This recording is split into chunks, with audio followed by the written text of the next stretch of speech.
ಪುರುಷರಿಗೆ ಬಲವಂತವಾಗಿ ಮಸಾಜ್ ಮಾಡ್ಬೇಕಂತ ಹೇಳ್ಬಿಟ್ಟು ಸೆಕ್ಸ್ ಮಾಡ್ಬೇಕಂತ ಹೇಳಿ ಫೋರ್ಸ್ಬೆಲ್ ಮಾಡಿ ಮಾಡ್ತಾ ಇದ್ರು. ನಾನು ಒಪ್ಲಿಲ್ಲ ಅಂತ ಹೇಳ್ಬಿಟ್ಟು ನನ್ನ ಹಸ್ಬೆಂಡಿಗೆ ನನ್ನ ಅರಬೇತಲೆ ಫೋಟೋನ ತೋರಿಸಿದ್ರು. ನಮ್ಮಂತ ಒಂದು ಬ್ಯೂಟಿಷಿಯನ್ ಅಂತ ಹೇಳಿ ಕೆಲ್ಸಕ್ಕೆ ಹೋದ್ರೆ ನಮ್ಮಂತ ಹುಡುಗಿಯನ್ನ ಇಟ್ಕೊಂಡು ಇವರು ದುಡ್ಡು ಮಾಡುವುದು ಅಂದ್ರೆ ಅನೈತಿಕ ವ್ಯವಹಾರ ಮಾಡಿ ನಮ್ಮಂತ ಹೆಣ್ಮಕ್ಳನ್ನ ಬ್ಲ್ಯಾಕ್ ಮೇಲ್ ಮಾಡೋದು ಮಾಡಬಾರ್ದು.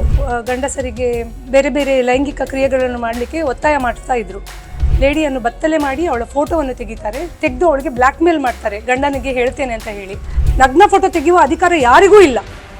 ಇವರ ಹತ್ರ ಅಂಥ ಹಲ್ಕ ಕೆಲಸಗಳನ್ನು ಮಾಡಿಸಿ ಮತ್ತೆ ಅವರನ್ನು ಬ್ಲ್ಯಾಕ್ ಮೇಲ್ ಮಾಡುವಂಥದ್ದು ಇದು ಸರಿಯಲ್ಲ ಅಂತ ಅಂದ್ಕೊಳ್ತಿದೆ. ಫೇಶಿಯಲ್ ಮಾಡಿಸೋದಂತಾದರೆ ಒಂದು ಬಂದು ರೂಮಲ್ಲಿ ಕರ್ಕೊಂಡು ಹೋಗಿ ಕತ್ತಲೆ ಕೋಣೆಯಲ್ಲಿ ಫೇಶಿಯಲ್ ಮಾಡುವಂಥದ್ದು ಏನಿದೆ ಅಂತ ನನಗೆ ಅಂತೂ ಅರ್ಥ ಆಗ್ತಾ ಇಲ್ಲ. ಹೇಗೂ ಈಗ ಮಂಗಳೂರಲ್ಲಿ ಮಸಾಜ್ ದಂಧೆ ನಡೀತಾ ಇಲ್ಲ, ಬ್ಯೂಟಿ ಪಾರ್ಲರ್ ಹೆಸರಲ್ಲಿ ಮಸಾಜ್ ದಂಧೆಯನ್ನು ಕೆಲವೊಬ್ಬರು ನಡೆಸ್ತಾ ಇದ್ದಾರೆ. ನಾನು ಲೇಡೀಸ್ ಬ್ಯೂಟಿ ಪಾರ್ಲರ್ ಅಂತೇಳಿ ಕೆಲಸಕ್ಕೆ ಸೇರಿದ್ದು ವೈಫ್ಸ್ ಬ್ಯೂಟಿ ಪಾರ್ಲರಲ್ಲಿ. ಆದರೆ ಅವರೇನು ಮಾಡ್ತಿದ್ರು, ಪುರುಷರಿಗೆ ಬಲವಂತವಾಗಿ ಮಸಾಜ್ ಮಾಡಬೇಕಂತ ಹೇಳ್ಬಿಟ್ಟು ಸೆಕ್ಸ್ ಮಾಡಬೇಕಂತೇಳಿ ಫೋರ್ಸ್ಬೆಲ್ ಮಾಡಿ ಮಾಡ್ತಾಯಿದ್ರು.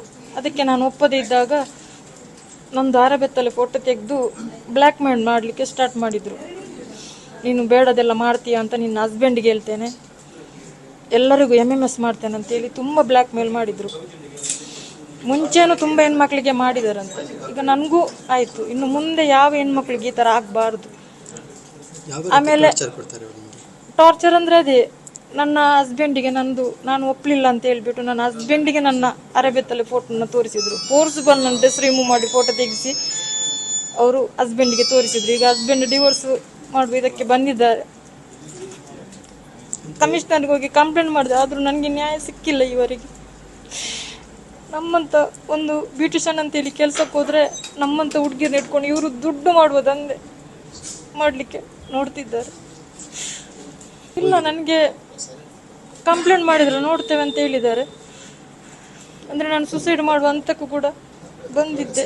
ಆಗ ನಾನು ಪ್ರತಿಭಕ್ಕನಿಗೆ ಫೋನ್ ಮಾಡಿದೆ.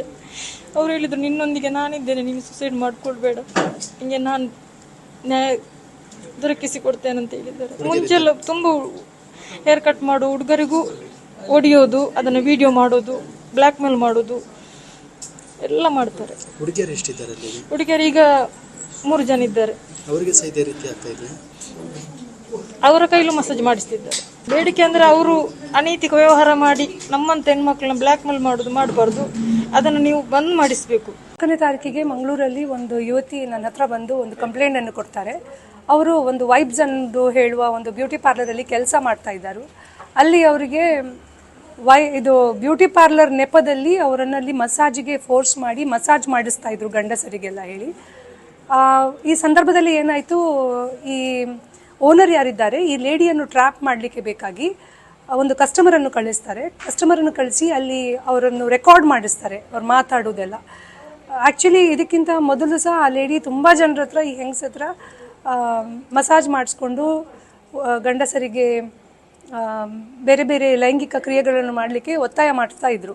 ಸೊ ಈ ಸಂದರ್ಭದಲ್ಲಿ ಈ ಲೇಡಿ ಮತ್ತು ಕಸ್ಟಮರ್ ಮಾತಾಡ್ತಾ ಇದ್ದಾಗ ಏಕಾಏಕಿಯಾಗಿ ರೂಮ್ ಒಳಗೆ ಬಂದು ಯಾಕೆಂದರೆ ಇಲ್ಲಿ ಏನಾಗ್ತಾ ಇದ್ರು ಅಂದರೆ, ಹೊರಗಡೆ ಈ ಓನರ್ ಯಾರಿದ್ದಾರೆ ಅವರು ಕಸ್ಟಮರ್ ಹತ್ರ ಒಂದು ದುಡ್ಡನ್ನು ತಗೊಳ್ತಾ ಇದ್ರು. ಮಸಾಜ್ ಮಾಡುವವ್ರ ಹತ್ರ ಏನು ಹೇಳ್ತಾ ಇದ್ರು ಅಂದರೆ, ನೀವು ಒಳಗೆ ಯಾರು ನಿಮ್ಮ ಕಸ್ಟಮರ್ ಬರ್ತಾರೆ ಅವ್ರ ಹತ್ರ 500ರಿಂದ 1,000 ರೂಪಾಯಿ ನೀವು ತಗೊಳ್ಳಿ ಅಂತ ಹೇಳ್ತಾ ಇದ್ರು, ಅದಕ್ಕಿಂತ ಜಾಸ್ತಿ ತಗೊಳ್ಬೇಡಿ ಅಂತ ಹೇಳಿ. ಬಟ್ ಈ ಮಸಾಜ್ ಮಾಡುವವರು ಏನು ಮಾಡ್ತಾ ಇದ್ರು ಅಂದರೆ, ಒಳಗೆಯಿಂದ ಓನರ್ಗೆ ಗೊತ್ತಾಗದಾಗೆ ಜಾಸ್ತಿ ದುಡ್ಡನ್ನು ತಗೊಳ್ತಾ ಇದ್ರು. ಸೊ ಇದನ್ನು ಟ್ರ್ಯಾಪ್ ಮಾಡಲಿಕ್ಕೆ ಬೇಕಾಗಿ ಏಕಾಏಕಿ ಆ ರೂಮ್ ಒಳಗೆ ಬರ್ತಾರೆ. ಬಂದು ಈ ಲೇಡಿಯನ್ನು ಬತ್ತಲೆ ಮಾಡಿ ಅವಳ ಫೋಟೋವನ್ನು ತೆಗೆದು ಅವಳಿಗೆ ಬ್ಲ್ಯಾಕ್ ಮೇಲ್ ಮಾಡ್ತಾರೆ, ಗಂಡನಿಗೆ ಹೇಳ್ತೇನೆ ಅಂತ ಹೇಳಿ.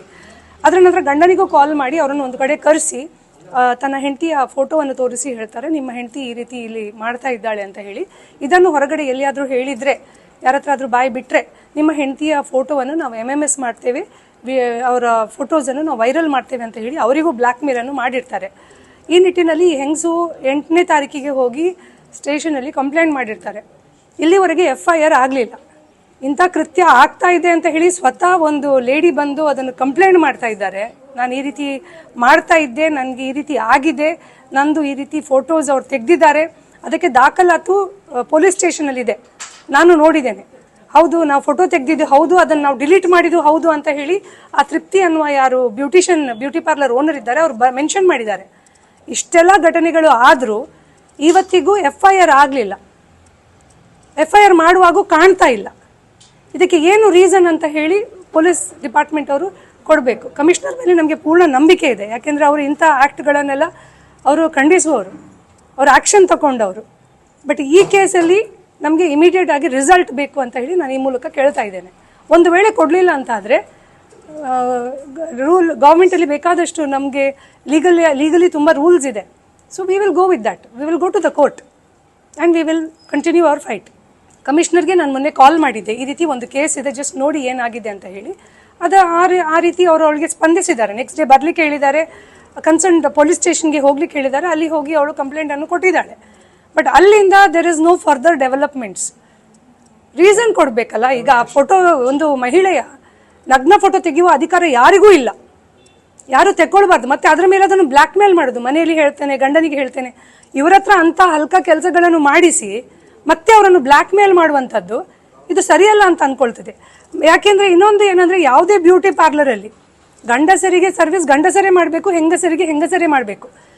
ಅವ್ರು ಹೇಳ್ತಾರೆ ಫೇಶಿಯಲ್ ಅಂತ ಹೇಳಿ. ಫೇಶಿಯಲ್ ಮಾಡಿಸೋದಂತಾದರೆ ಒಂದು ಬಂದು ರೂಮಲ್ಲಿ ಕರ್ಕೊಂಡು ಹೋಗಿ ಕತ್ತಲೆ ಕೋಣೆಯಲ್ಲಿ ಫೇಶಿಯಲ್ ಮಾಡುವಂಥದ್ದು ಏನಿದೆ ಅಂತ ನನಗೆ ಅಂತೂ ಅರ್ಥ ಆಗ್ತಾ ಇಲ್ಲ. ಲ್ಯಾಂಚ್ ಇಲ್ಲ ಹೇಳ್ತಾರೆ, ಇದೆಲ್ಲ ಇವ್ರದ್ದು ಸೆಟ್ಟಿಂಗಲ್ಲಿ. ಹಾಗಾಗಿ ಹೇಗೂ ಈಗ ಮಂಗಳೂರಲ್ಲಿ ಮಸಾಜ್ ದಂಧೆ ನಡೀತಾ ಇಲ್ಲ, ಬ್ಯೂಟಿ ಪಾರ್ಲರ್ ಹೆಸರಲ್ಲಿ ಮಸಾಜ್ ದಂಧೆಯನ್ನು ಕೆಲವೊಬ್ಬರು ನಡೆಸ್ತಾ ಇದ್ದಾರೆ. ದಯವಿಟ್ಟು ಕಮಿಷನರ್ ಅವರು ಇದಕ್ಕೆ ಗಮನ ಹರಿಸಬೇಕಷ್ಟೇ. ಈ ಪಾರ್ಲರನ್ನು ಇಮಿಡಿಯೇಟ್ ಆಗಿ ಬಂದ್ ಮಾಡಿಸಬೇಕು.